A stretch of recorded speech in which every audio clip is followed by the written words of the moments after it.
तो जैसा कि लास्ट एपिसोड में हम लोगों ने देखा था कि मोशियन को एक ऐसा कैरेज मिलता है जिसके अंदर यान कांग आर्मी के बहुत सारे प्रिंस बैठे हुए होते हैं और वो सारे ही अपने एग्जाम की तैयारी कर रहे थे और वहां पर एक मोटा लड़का मोशियन से मिलता है और वो यान कांग किंगडम के बारे में मोशियन को बहुत सारी बातें बताता है और अचानक उन लोगों का कैरेज एक जायंट स्नेक के मुंह में चला जाता है। तो मोशियन उस मोटे लड़के के साथ वहां से फौरन से बाहर निकल आता है और फिर जब वहां पर उस स्नेक के साथ एक वॉरियर उनका पीछा करता है तो वो मोटा उसे देखते ही पहचान जाता है कि ये तो युलोंग मैन है। ये लोग बड़े बड़े स्नेक्स और ड्रैगन्स को ट्रेन करते हैं और उन्हें अपने मकसद के लिए इस्तेमाल करते हैं। वो युलोंग मैन अपने उस जायंट स्नेक के साथ एक पॉइजनस गैस हर जगह फैला देता है। ये देखते ही वो मोटा फिर मोशियन से कहता है कि अगर हम लोग ज्यादा देर यहाँ पर रुके तो फिर इस पॉइजन का हम पर असर हो जाएगा और हम लोग फिर कुछ नहीं कर पाएंगे। ये सुनते ही मोशियन उसे लेकर एक पत्थर के पीछे छुप जाता है, मगर वो लोग देखते हैं कि वो जायंट स्नेक्स अभी भी वहां पे मौजूद हैं। और मोशियन कहता है आखिर इतने बड़े बड़े स्नेक्स भाग कर निकल आए हैं, यान कांग आर्मी को पता कैसे नहीं चला?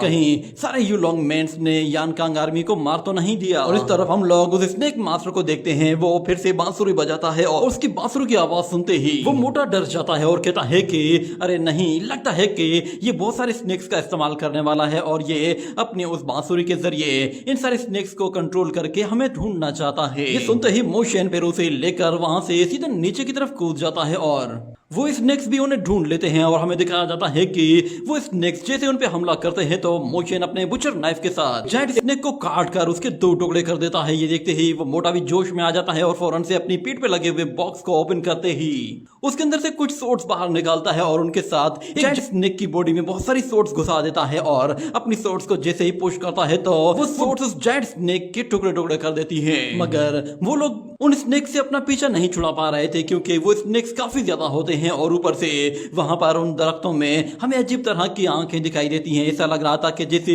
उन दरख्तों के अंदर भी कोई मौजूद है।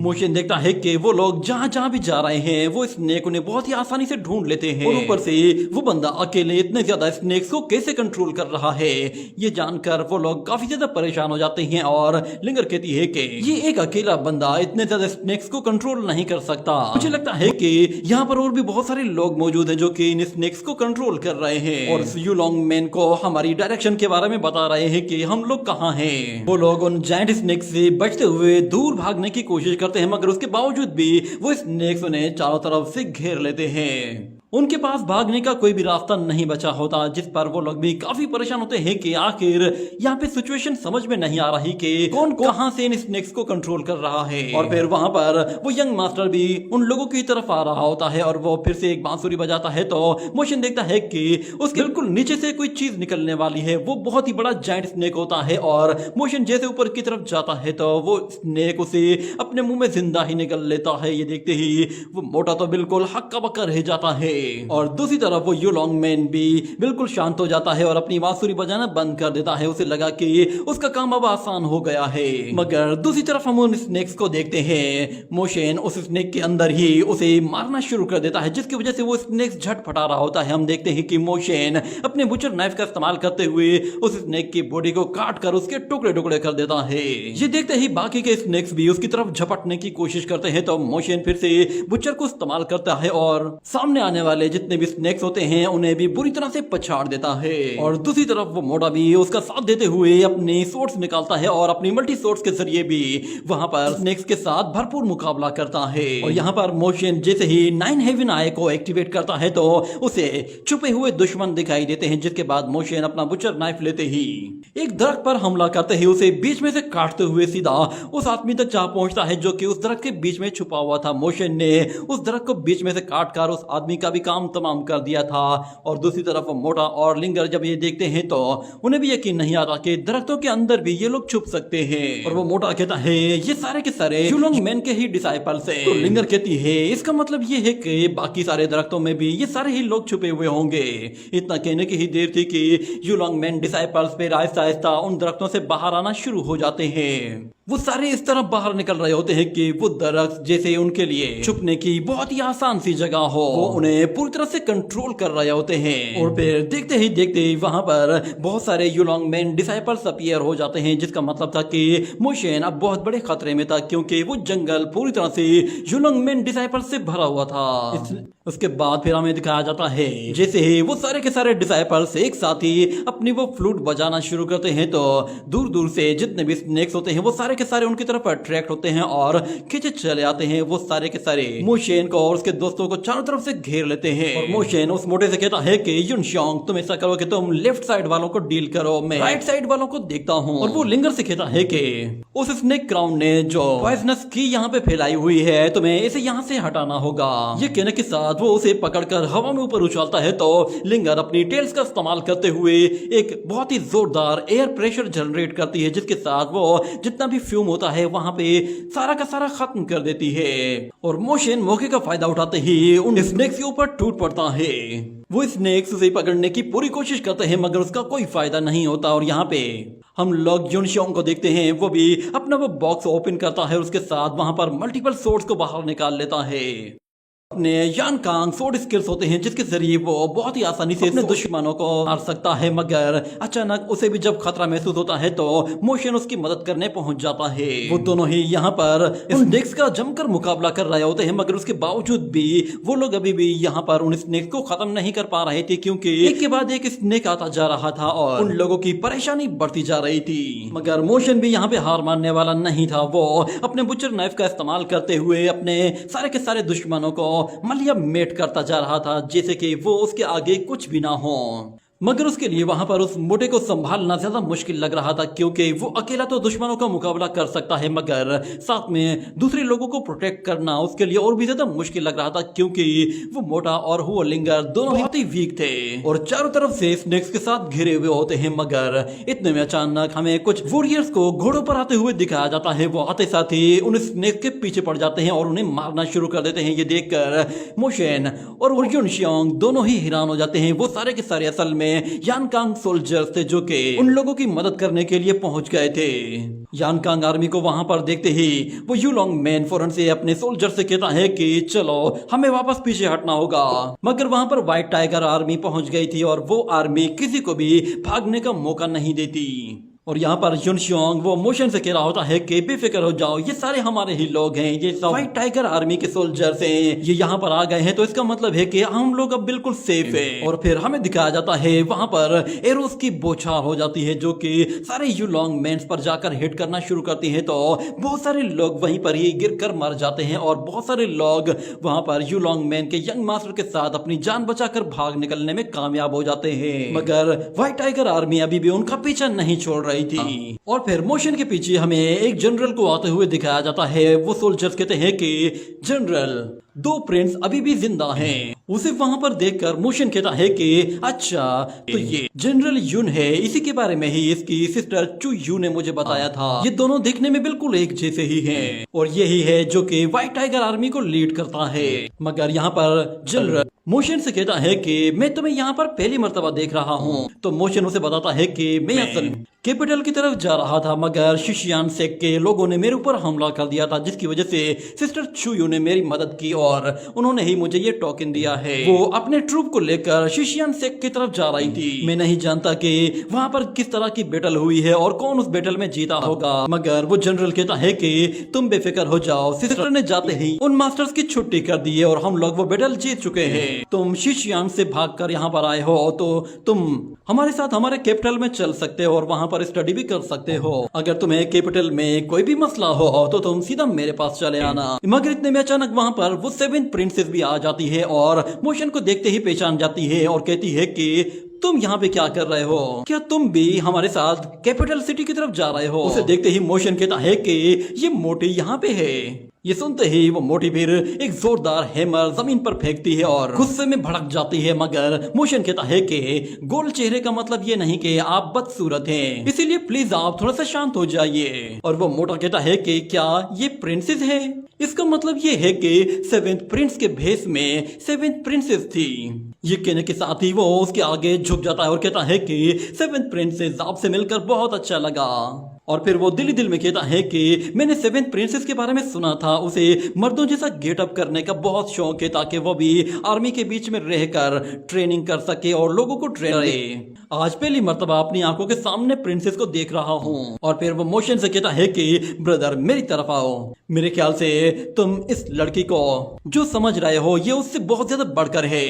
अगर तुम चाहते हो कि जनरल तुम्हारी हेल्प करे और तुम्हें प्रोटेक्ट करे तो प्लीज उस लड़की से जरा तमीज से बात करो, उसे मोटा मत बोलो। अगर तुमने दोबारा उसे कहा कि उसका चेहरा गोल मटोल है तो शायद तुम्हारी शामत आ जाए, क्योंकि हमारे कंट्री में जब भी किसी लड़की को पाल पोस कर बड़ा किया जाता है तो उसे हमेशा खूबसूरत और हेल्दी कहा जाता है, जो कि हर लड़की को सुनना पसंद है। मगर मोटी लड़कियां हमेशा बहुत कमजोर होती हैं और उन्हें ये वर्ड बिल्कुल पसंद नहीं है। मगर मोशन कहता है गोल मटोल चेहरे का मतलब ये नहीं कि लड़की कमजोर है। ये बात सुनकर प्रिंसेस थोड़ा सा गुस्से में आती है तो यहाँ पर उस मोटे की हवा निकल जाती है और वो डर के मारे उस प्रिंसेस के आगे अपना माथा पटकना शुरू कर देता है और कहता है कि इसे माफ कर दीजिए, ये बेचारा पगला है, भोला है, इसे कुछ भी नहीं मालूम। ये यहाँ पर नया नया आया है इसीलिए शायद इसे आपके बारे में कुछ भी नहीं मालूम और ये यहाँ के रूल्स के बारे में भी कुछ नहीं जानता। मैं चाहता हूँ कि प्लीज आप इसे एक बार माफ कर दीजिए। पर प्रिंसेस उससे कहती है कि तुम्हें इतना पोलाइट होने की जरूरत नहीं है, मुझसे जब भी मिला करो तो नॉर्मल तरीके से मिला करो।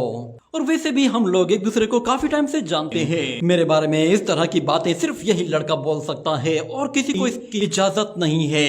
ये सुनते ही लिंगर कहती है कि मैं भी इसके जैसे ही गोल मटोल बनना चाहती हूँ। और फिर वो मोटा प्रिंसेस से कहता है कि क्या आप लोग एक दूसरे को जानते हैं? तो मोशन कहता है हाँ मुझे तो ऐसा ही लगता है।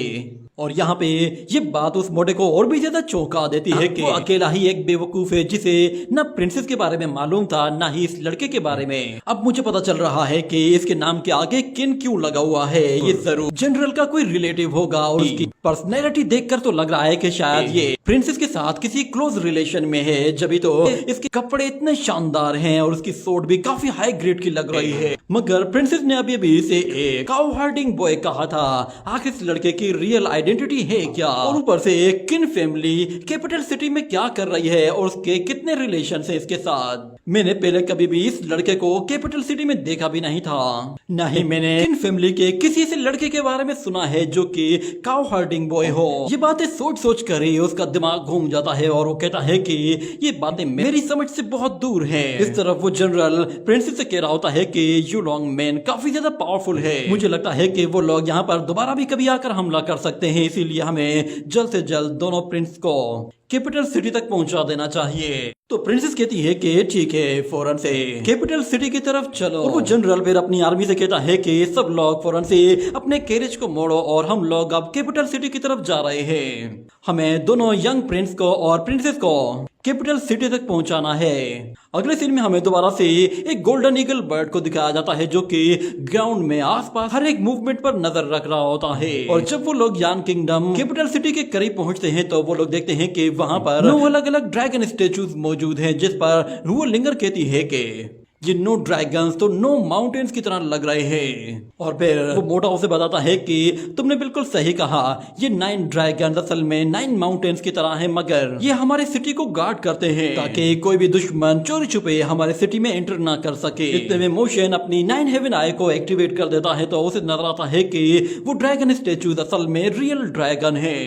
और वहां पे उस सिटी गेट के नीचे एक माउंटेन के नीचे एक बहुत बड़ा ट्रुप भी छुपा हुआ है, जिस पर मोशन समझ जाता है कि ये वाकई में एक कैपिटल सिटी है, यहीं से ही पूरी दुनिया को रूल किया जाता है। और वो लड़की मोशन से कहती है कि तुम तो सच में कमाल के हो, तुमने एक नजर में ही देख लिया कि इन माउंटेन्स के नीचे हमारे मिलिट्री बेस हैं। ये 9 ड्रैगन असल में हमारे सिटी को गार्ड करते हैं और अगर कभी कोई बहुत बड़ा खतरा आ जाए तो फिर ये 9 ड्रैगन न सिर्फ हमें डिफेंड करते हैं बल्कि इनके नीचे मौजूद हमारे मिलिट्री बेस भी पूरी ताकत के साथ दुश्मन को रोकने की कोशिश करते हैं। मगर मोशन कहता है मैंने सुना है कि यान कांग एम्परर बाकी एम्परर्स को कंट्रोल करते हुए सारे ही सेक्ट्स को अपने कंट्रोल में कर लेता है। क्या यही वजह है कि यू लॉन्ग मैन तुम लोगों से गद्दारी कर रहा है? मगर वो लड़की कहती है कि ये एक नंबर का दोगलापन है। वो लोग असल में मास्टर यान कांग को मारना चाहते हैं, उसके लिए ही वो लोग ऐसे बहाने बना रहे हैं। तो मोशन कहता है आखिर इतने ज्यादा सेक्ट तुम्हारे मास्टर को मारना क्यों चाहते हैं? कोई तो वजह होगी जिसकी वजह से वो तुम्हारे फादर से इतनी नफरत करते हैं। तो फिर वो लड़की बताती है कि असल में मास्टर यान कांग ने सभी सेक्ट सेक्ट की फाउंडेशन को समझ लिया था। आज से पहले कभी भी किसी भी सेक्ट ने अपनी ट्रू फाउंडेशन को रियलाइज नहीं किया था। जितने भी मार्शल आर्ट मैनुअल स्किल्स थे वो सारे के सारे सेक्ट्स के हाथ में ही होते थे, मगर उन सेक्ट्स की जो यूनिक नॉलेज होती थी वो असल में पूरी दुनिया की सबसे बेस्ट नॉलेज होती थी और वो उसे किसी के साथ भी शेयर नहीं करते थे। मगर जब मास्टर यान कांग ने रिफॉर्म्स किए और इन सेक्ट्स को डिस्ट्रॉय करना शुरू किया और इनकी नॉलेज को इकट्ठा किया, तो फिर उन्होंने उन्हीं सेक्ट्स को दोबारा से खड़ा कर दिया और उन सेक्ट्स को दोबारा से फंडिंग देकर पहले से बेहतर बना दिया और अपनी टीचिंग और स्किल्स के जरिए उन लोगों की ताकत को भी कई गुना बढ़ा दिया था, जिसकी वजह से वो अब बहुत ज्यादा इंप्रूव हो चुके हैं और पहले से ज्यादा ताकतवर भी बन चुके हैं। मास्टर यान कांग इन सारे ही सेक्ट्स की नॉलेज को इकट्ठा करके इनके साथ एक इंपीरियल सेक्ट बनाना चाहते हैं जिसमें सब लोगों को एक तरह से ही ट्रीट किया जाएगा। मगर अभी भी बहुत सारे एंशिएंट सेक्ट ऐसे हैं जो कि मास्टर यान कांग के रास्ते में आ रहे हैं और वो ये नहीं चाहते कि मास्टर यान कांग वो इन सेक्ट्स की भलाई के लिए कोई काम कर सके। यही वजह थी कि मास्टर यान कांग को फिर अपनी डायरेक्शन डाशू की तरफ मोड़नी पड़ गई। मास्टर जानते थे कि अगर एक मर्तबा हम लोग डाशू के मैजिक स्किल्स को सीख लें तो उसके बाद फिर उनके सामने कोई भी नहीं टिक पाएगा। जितने भी सेक्ट उनके खिलाफ जा रहे हैं वो भी बिल्कुल खामोश हो जाएंगे, उनमें इतनी जरूरत भी नहीं होगी कि वो यान कांग के अगेंस्ट कोई बात भी कर सके। मगर अभी भी बहुत सारे ऐसे सेक्ट हैं जो कि खुद को डिवाइन रियलम सेक्ट कहते हैं और वो मास्टर यान कांग के मिशन में उसे हर हाल में रोकना चाहते हैं। यही वजह है कि उन लोगों ने छुपकर मास्टर यान कांग को मारने की कोशिश की थी और इससे पहले भी मास्टर यान कांग को रोकने की कोशिश की गई कि वो डाशू में एंटर ही ना हो सके। कहा जाता है कि मास्टर यान कांग की स्वॉर्ड को एक मिलिट्री कमांडर की ब्लड, फ्लैश और बोन्स के साथ फोर्क किया गया है ताकि नेशनल टीचर को बचाया जा सके। तो मोशन कहता है कि अच्छा तो ये बात है, वो लोग असल में मास्टर यान कांग को मारना चाहते हैं ताकि उसके साथ उसकी वो स्वॉर्ड भी खत्म हो जाए। जिस पर प्रिंसेस कहती है कि हाँ यही बात है। जियानलिंग असल में मास्टर यान कांग का होम टाउन है और उन लोगों ने जानबूझकर जियानलिंग टाउन पर हमला करके मास्टर यान कांग को चेक करने की कोशिश की है कि क्या वो अपने होम टाउन को और अपने प्रिंस को बचाने के लिए वहां पर आते हैं या नहीं। एक मर्तबा वो लोग ये कंफर्म कर लें कि मास्टर यान कांग इंजर्ड है और वो किसी की हेल्प नहीं कर सकता, तो फिर सारे ही सेक्ट जो कि हमारे साथ गद्दारी कर रहे हैं वो एक साथ ही हमारे कैपिटल सिटी पर टूट पड़ेंगे। ये सुनकर वो मोटा गुस्से में आ जाता है और कहता है यू लॉन्ग मैन की इतनी हिम्मत, एक मर्तबा मास्टर ठीक हो जाए उसके बाद में मास्टर के साथ मिलकर इन यू लॉन्ग मैन की छुट्टी कर दूंगा। प्रमोशन कहता है क्या तुम लोगों को वाकई में ऐसा लगता है कि नेशनल टीचर वो इंजर्ड हो चुके हैं? जहाँ तक मुझे लगता है तो मास्टर यान कांग जानबूझकर इंजर्ड होने का दिखावा कर रहे हैं। वो चाहते हैं कि दुश्मनों को पता चले कि वो इंजर्ड हैं ताकि दुश्मन सारे के सारे उन पर हमला करके अपने आप को एक्सपोज कर दे। इस तरह मास्टर यान कांग को एक बार में ही पता चल जाएगा कि उनके कौन कौन से दुश्मन हैं जो कि उनके साथ गद्दारी कर रहे हैं। ये सुनकर वो प्रिंसेस कहती है कि तुम्हारा कहने का मतलब ये है कि जो हमारे साथ 20 से भी ज्यादा सेक्ट्स ने गद्दारी की है और जो बहुत सारे लोग मारे गए हैं वो सब कुछ क्या मास्टर यान कांग ने जानबूझकर किया है? मुझे इस बात पर बिल्कुल भी यकीन नहीं आता। वो ऐसा कुछ सोच भी नहीं सकते। प्रमोशन कहता है कि अगर मास्टर इंजर्ड होने का दिखावा न करते तो वो इन गद्दारों का पता कैसे लगाते? वो डाशू में गए थे और वहां से जंग हार कर आए थे और उसके बाद यहाँ पर उन पर दुश्मनों ने हमला करके उन्हें इंजर्ड भी कर दिया, जिसकी वजह से उनकी रेपुटेशन में बहुत ज्यादा फर्क पड़ गया था और उनके दुश्मन इस मौके को इतनी आसानी से कैसे जाने दे सकते हैं? मुझे लगता है कि शायद मास्टर यान कांग ने बहुत पहले से ही ये सब कुछ प्लान कर लिया था। वो जानते थे कि उनके इंजर्ड होने के बाद उनके दुश्मन उनकी इंजरीज का फायदा उठाएंगे। फिलहाल तो मैं तुम लोगों के इस आपस के मसले में बिल्कुल भी टांग नहीं अड़ाऊंगा। और वो मोटा कहता है कि अगर तुम मदद नहीं करोगे तो बहुत सारे लोगों को नुकसान होगा। प्रमोशन कहता है कि मैं जानता हूँ कि मास्टर यान कांग अपने सारे ही दुश्मनों को एलिमिनेट कर सकता है। एक बार वो फाइट करने के लिए मैदान में आ गया तो फिर किसी में हिम्मत नहीं होगी कि वो उसके अगेंस्ट खड़ा हो सके। और दूसरी तरफ हमें उस यू लॉन्ग मैन के यंग मास्टर को दिखाया जाता है। वो अपने फादर के पास जाता है और कहता है कि हम लोगों ने यान कांग किंगडम के बहुत सारे यंग प्रिंस को मार डाला है और मास्टर यान कांग वहां पर उन लोगों की मदद करने के लिए बिल्कुल भी नहीं आए। इसका मतलब ये है कि ये खबर सच है कि वो बुरी तरह से इंजर्ड हो चुके हैं। आपको बहुत बहुत मुबारक हो, आपका काम आसान हो गया है। मेरे ख्याल से अब हम लोगों को किसी भी टाइम पे कैपिटल सिटी पर हमला कर देना चाहिए। मगर उसका फादर कहता है इतनी भी जल्दबाजी मत करो, उस मास्टर यान कांग को इतना हल्के में मत लो। वो गोट्स के अंडर में काम करता है और उसकी सोच तुम्हारी सोच से कई गुना ज्यादा बढ़कर है। और फिर वो मास्टर उस यंग मास्टर से कहता है कि मुझे बताओ कि शिनजियांग वार की क्या सिचुएशन है। तो यंग मास्टर कहता है कि वहां पर हम लोगों को कोई ज्यादा एडवांटेज नहीं मिल रहा, मगर हम लोगों ने बाकी के 20 सिटीज पर हमला किया है और वहां पर हमें पूरी तरह से कंट्रोल मिल गया है। एक मर्तबा यानकांग आर्मी वहां पर उन लोगों की मदद करने के लिए जैसे ही एंटर होगी तो हमारी आर्मी कैपिटल सिटी में चली जाएगी और कैपिटल पर कब्जा कर लेगी। मगर उसका फादर कहता है तुम जल्दबाजी मत करो, हमें सेंट्रल सिटी तक जाने के लिए बहुत सारे मुश्किल दरवाजों से होकर जाना पड़ेगा और वहां पर वैसे भी यानकांग आर्मी बहुत ही ज्यादा तादाद में मौजूद होती है। मगर वहां पर नॉर्थ में जाने के लिए एक और दरवाजा मौजूद है जो कि हर तरह के सेक्ट को अंदर आने के लिए अलाउ करता है। हमें बस उसी मौके का ही फायदा उठाना है और अपॉर्चुनिटी को कभी भी भूलना मत। और ये याद रखना कि हमें सिर्फ मास्टर यानकांग को मारना नहीं है, बल्कि हमने वो सारे के सारे रिफॉर्म्स कैंसिल करने हैं जो कि उन्होंने इम्प्लीमेंट करवाए हैं। हम लोग वहां पर अपने नए रूल्स बनाएंगे। और यहाँ पे हमें दिखाया जाता है कि मोशन वो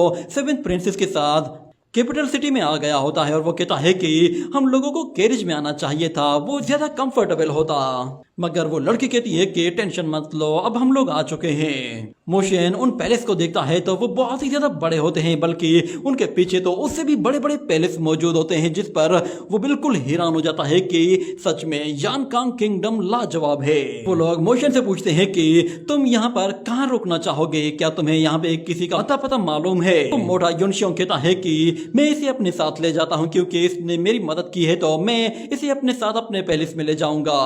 और इतने में मोशन को याद आता है कि 360 हाल की एक लड़की ने उससे कहा था कि उसे अगर कभी भी कहीं पे भी उसकी मदद चाहिए हो तो वो सीधा वुफेंग म्यूजिक हाउस में चला जाए और वहां पर फू किंग युआन का नाम ले तो वो सब लोग उसकी मदद करेंगे। ये याद आने के बाद वो उन लोगों से कहता है कि मुझे यहाँ पर वुफेंग म्यूजिक हाउस में जाना है। ये सुनते ही वो लोग बिल्कुल हिल से जाते हैं और कहते हैं कि क्या तुम वहां जाना चाहते हो। और वो लड़की कहती है कि मैंने सोचा भी नहीं था कि एक गाय चराने वाला लड़का इतना शौकीन मिजाज का होगा, मगर तुम्हें यहाँ पर 4 वुफेंग म्यूजिक हाउस मिलेंगे क्योंकि वो हमारे एलाइज हैं। और सबसे बड़ा वुफेंग हाउस तुम्हें हुआशियांग में मिलेगा। उम्मीद है कि तुम्हें वहाँ पर बहुत मजा आएगा। ये कहकर वो लड़की वहाँ से चली जाती है। मगर मोशन कहता है कि इस लड़की ने तो मुझे बताया नहीं कि मुझे जाना किस तरफ है। मगर फिर दूसरी तरफ वो मोटा कहता है कि तुम सबसे पहले फ्रंट से लेफ्ट साइड की तरफ चले जाना तो तुम वहां पर 7th ब्लॉक में पहुंच जाओगे और वहां पर तुम आसानी से